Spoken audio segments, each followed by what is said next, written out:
Hey guys, hi, good morning. Oh, sorry, good afternoon. Good afternoon, sir. Good afternoon. Sorry, I was late because I was in another session. All right, let's continue. You guys have got any questions before we start? Amir, Satish, Hmm. I wanted to ask, are we supposed to have two different VMs, one on Linux and one on Windows? And those private DNS configuration that you done, are we supposed to have those two machines ready, or that was just for the, you just wanted to show how it happens? I just showed it to you how to do that. Once you do that, you can delete them. Okay, okay, got it. Yeah. You don't need to keep them ready all the time. All right. When we will start the DevOps curriculum, Mm-hmm. when we work on and when we start Jenkins, Mm-hmm. then we might need to keep our machines ready because we will use that every week, and then we will do some configurations of them.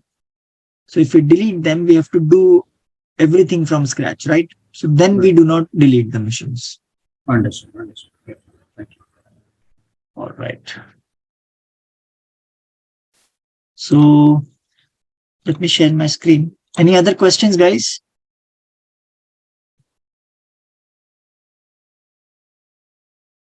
No, sir. No? No. All right. So let's start.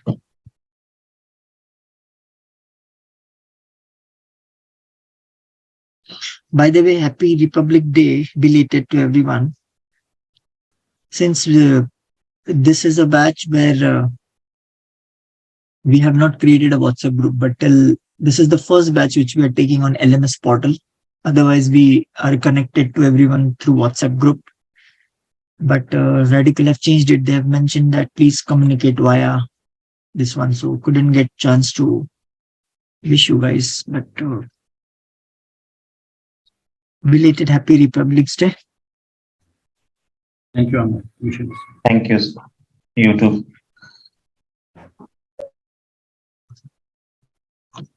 So any other questions, guys? I see 23 odd people. I'm in Nazin here. I have added some my queries to the discussion link. Did you get a chance to see it? Actually, that is what I wanted to discuss today with Radical. That it is becoming a little difficult to Actually, go yes. to. Yeah. So there should be a standardized chat session for everyone. So what I'll do is till the time everything is implemented, now you guys do one thing. Raise a request to your counselors that we want a WhatsApp group. I'm going Okay. to put this across to the owner. That is one other, that is over the management's portal. But when the request comes from the students, then it, implements faster. I hope you understand that. Okay. Don't tell them that I have told you. Okay. Yeah. So go after this session. I mean, not go, just inform them on the WhatsApp also. It is okay. Okay. Just inform your counselor that, ma'am, please create our WhatsApp group so that we are connected to the trainer in the weekdays. If they tell that there is an option on the LMS, tell them that it is inconvenient. Okay. Yeah, Till sure. the time I will find something, I will try to integrate WhatsApp with this LMS portal. So whenever you guys mention anything on the LMS portal, I get to see that on WhatsApp. When I reply there on WhatsApp, you get to see it on WhatsApp. Something like that. Okay. Yes, Amir. Yeah. Okay. Anyhow, where did you put that question in that section? You have added one error example. Go to the discuss your doubts, I guess. Discuss your doubts. Correct. Yeah. Yeah. Enable console access. Not sure. This is. Yeah. You created this. Okay. I- Excellent. but I'm getting this option, and when you showed it was different on the portal. When I click on the enable, that time I got the two options. I mean, message and something like this. Okay. It's already here.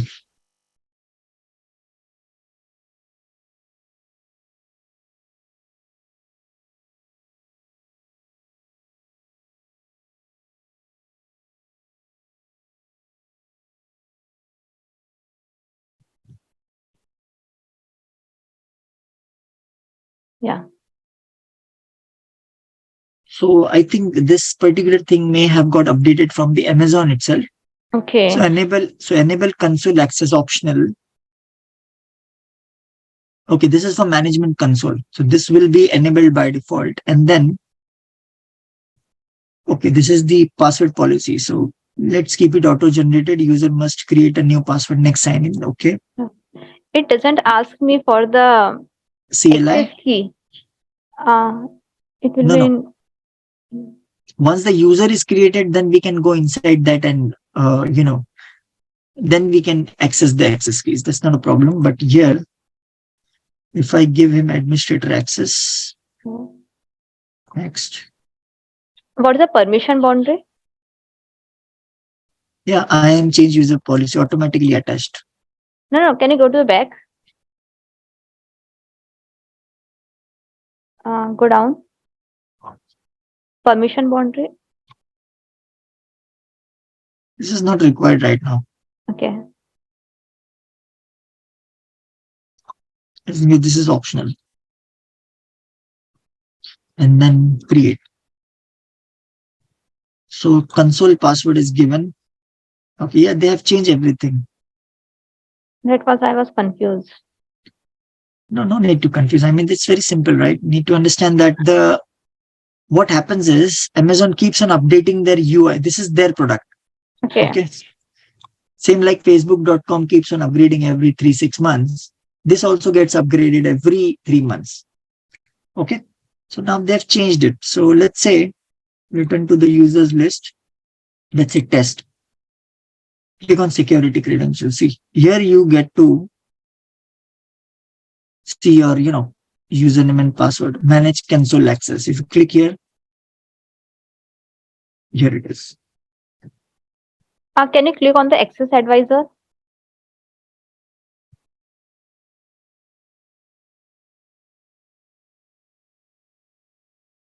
Yes.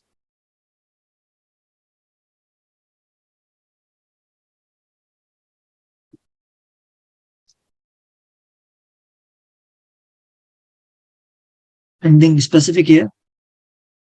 Yeah, actually I wanted to know there is some access key creation something. Yes, that access key, that's what I'm searching here. It will be fine under the security credentials. Go down here. Here it is, yeah. So this part we have not yet taken only, correct? Yeah. Or have we already done that? We have done AWS. already actually. It is initially completed. So AWS CLI part, right? Yeah.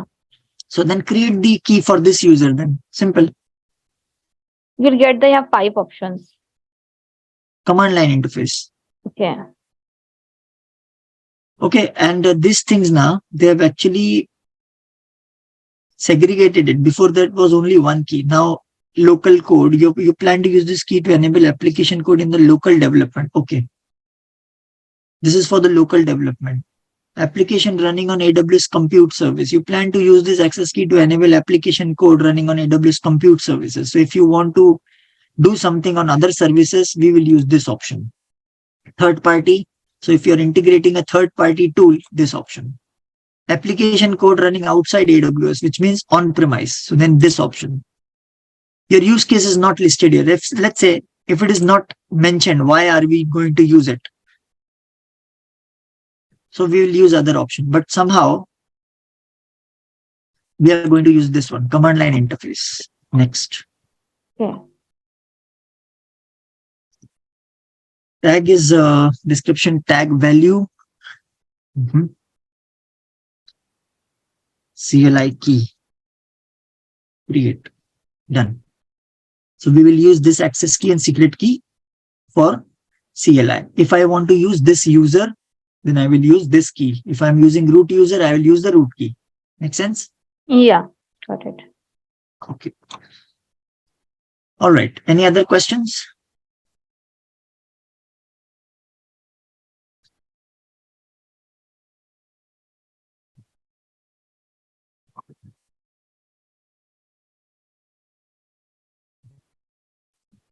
Payal, is your problem sorted? Yeah, Amir, it got sorted. Actually, initially I got some error while doing that Linux VM, but later on it got sorted. Great.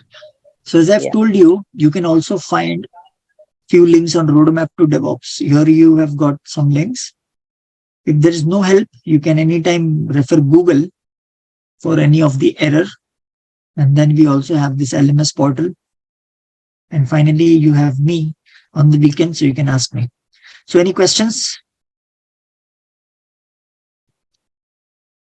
Others?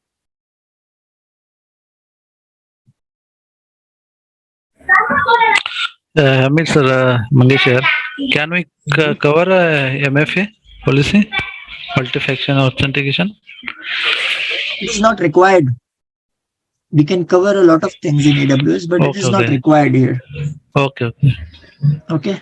As I told you, we are learning AWS keeping DevOps in mind and not AWS solutions architect course, right? So it is out of scope for us, but then it is not difficult also. Enable without MFA plus AWS. Okay, go here and follow.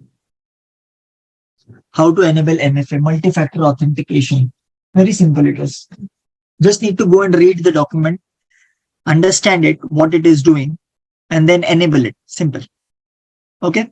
First time you'll fail. Second time you might also fail. But the more you do some research, you learn. So this is how you explore services on AWS. Okay. So if you ask me this Actually, question, MFA part is very simple. I have done it for my account. correct. Everything is well organized there. Once you start, it will show you how to do it. Yeah. So the thing is, that's what I'm telling, that the main thing is, if you understand what it is trying to do, then it becomes simple. But if you do that just for the sake of doing, and then, we don't know what exactly is going to happen, then it is always going to look difficult. So this is also a learning in DevOps, that in DevOps, first understand, see, I'll tell you something. It might take months to create an algorithm, what needs to be done. It will take a lot of days for everyone to decide what is going to happen in DevOps. But once everything is decided, where we have spent a lot of days and months, when it actually comes to practicality, that actual task will take only one day to happen because of automation. Because the main task will not take much time. The time that is going to take is to understand what exactly needs to be done. Okay, always remember this. So first understand what is this multi-factor authentication. Okay, and then do that. Here it will tell you what exactly multi-factor authentication does. Okay, and then you can implement it. It's very simple actually. To enable this, I think we have to come here. Where is it?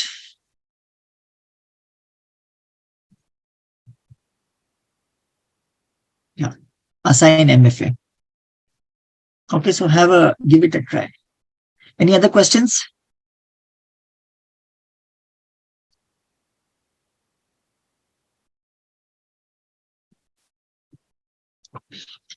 Guys, any other questions? Is everyone able to create their AWS account? Yes. Yes. Yes. Is anybody left? Yes. Okay. Are we able to create Linux and Windows machine and, ping each other and then create a private DNS, whatever we did last week? Yes. Yes, I have yes. done. It's completed. Everything? Yeah. Yes, sir. Yes. Great.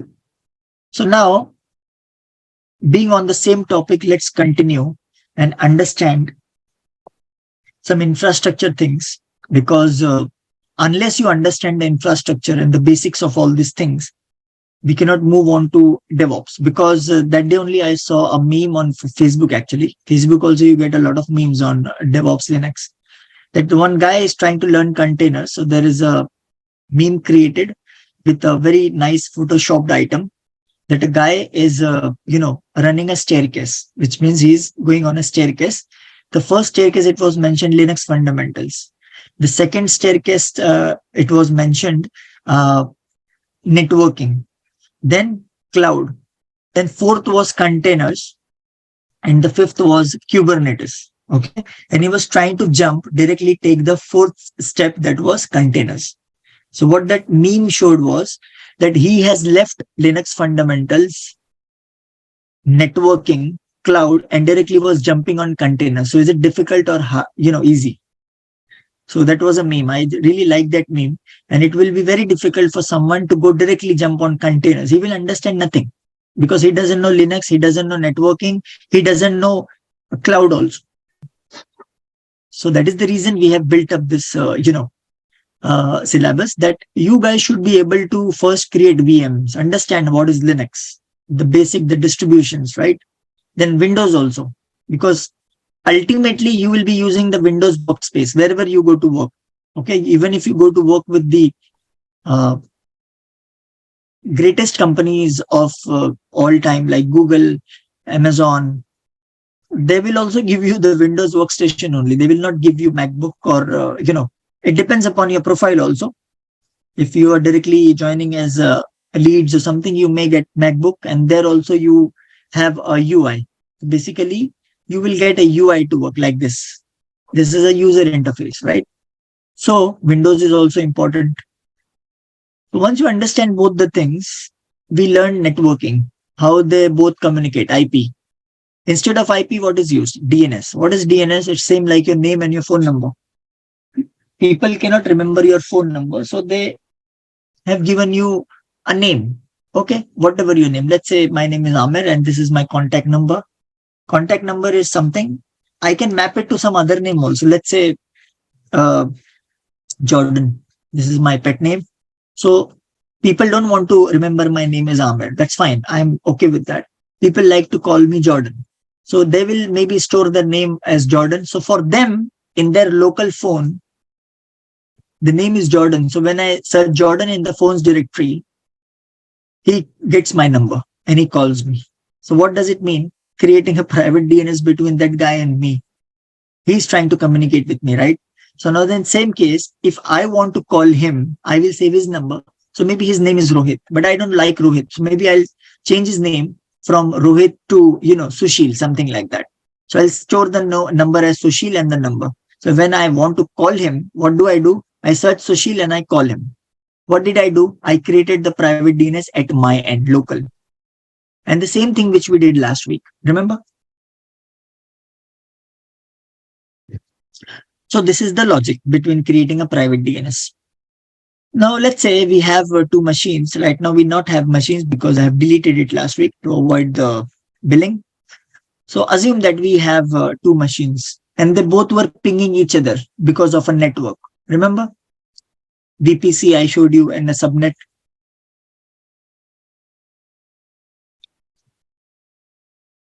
Guys, remember or not? Yes, sir. Yes. So Amazon gives you a default virtual private cloud. And this is the one. So when you click on that, you first see a network ID. This is your network ID. What is the network ID? A network ID means it is a parent network under which everything will come. Okay. Just give me a moment, guys. Hello. Hey, guys. You there? Yes. Yes. Sorry for the delay. Actually, the problem is my kid is not well. See, he was admitted yesterday. He's not keeping well today also. So that's why I had to attend him. Will it be okay if we, abandon the session today and continue tomorrow? Because I'll have to run him, take it to the hospital. Yeah, Yes. sure. Sure. Yes, No problem. absolutely. Fine, Yes. no problem. Okay. Okay, no Sorry for problem. the. Yes. No problem. Amit. No problem. No problem, sir. Take care. Yeah, Take care. it's fine. Yeah. Sorry, Yes, guys, for the yes. this one. See you No, tomorrow. That's Okay. okay. That's okay. Bye. Amar. Okay. Okay, sir. No problem. Okay. Thank you, Amit, sir. All right, guys. Thanks for understanding. Yeah. Bye. Thank you.